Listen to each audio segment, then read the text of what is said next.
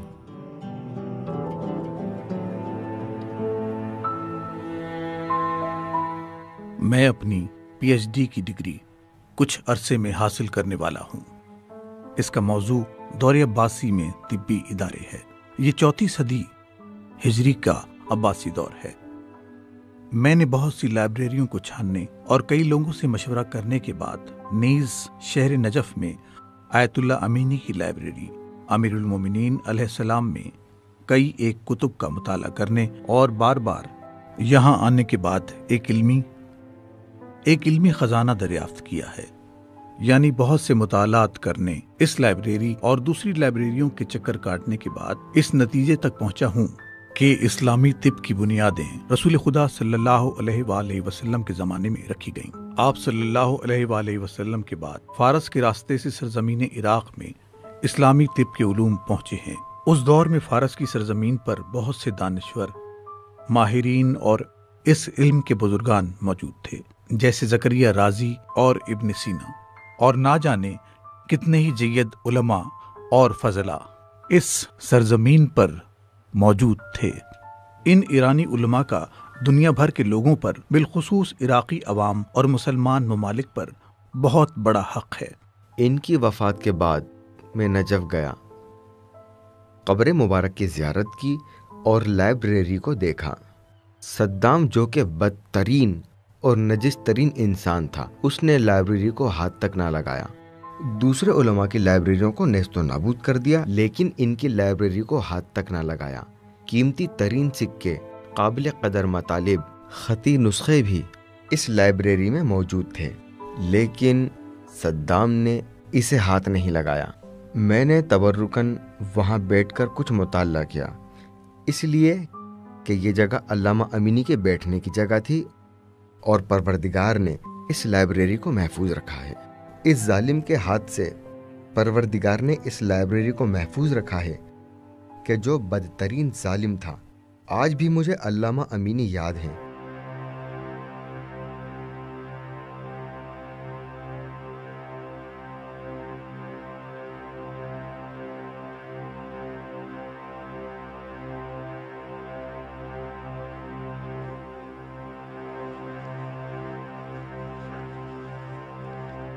آقا، آقا،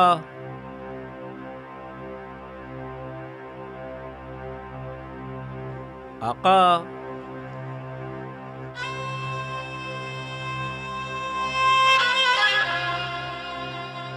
آقا،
علامہ امینی کی خواہش تھی کہ نجف میں امیر المومنین لائبریری کے ساتھ خانہ نویس ندگان تعمیر کیا جائے تاکہ خوبصورت اور مناسب جگہ پر شیعہ محققین اور مصنفین مغربی محققین کی مانند آرام و سکون کے ساتھ کام کریں اور ضرورت کی کتابیں ان کے اختیار میں ہوں۔ علامہ امینی کے مطابق جب کسی مصنف کو اس قسم کی سہولیات فراہم کر دی جائیں، مناسب جگہ، ضروریات زندگی مہیا کر دی جائیں، تو ایسی کتابیں ضبط تحریر میں آ سکتی ہیں جو شیعہ علماء کا خواب ہیں۔ اس کے بعد لائبریری ان کتابوں کو شائع کرنے کی ذمہ داری لے اور انہیں شائع کروائے۔ علامہ امینی نے حتیٰ کہ ان تحقیقاتی کمروں کا نام بھی تجویز کیا تھا: علوم بلاغت و سخن سنجی، علوم اجتماعی، علوم اقتصاد، علوم سیاسی، علوم دانش و فنون، تفسیر، ریاضی، نفسیات، مسلمانوں کے مسائل اور ان کا حل۔ لیکن علامہ امینی کی عمر نے وفا نہ کی کہ وہ اپنے اس بڑے مقصد تک پہنچ پاتے۔ لائبریری امیر المومنین علیہ السلام سے علامہ امینی کی مدیریت میں شائع ہونے والے رسالے میں لکھا گیا ہے کہ اسلامی وحدت امت میں اظہار عقائد کی بنیاد پر استوار ہو سکتی ہے، یعنی قرآنی حقائق اور سنت رسول خدا صلی اللہ علیہ وآلہ وسلم۔ بالآخر علامہ امینی طویل علالت کے بعد جمعے کے دن قبل الظہر 13 تیر ماہ 1349 شمسی بمطابق 28 ربیع الثانی 1390 ہجری قمری کو تہران کے ہسپتال آریہ میں انتقال کر گئے۔ اس ان تک عالم ربانی کا پیکر مطہر ہزاروں لوگوں اور علماء نے ہاتھوں پر اٹھا کر تشییع کیا۔ اس کے بعد نجف اشرف منتقل کر دیا گیا۔ یہاں لائبریری امیر المومنین علیہ السلام کے، جس کی بنیاد خود علامہ امینی نے رکھی تھی، میں سپرد خاک کر دیا گیا۔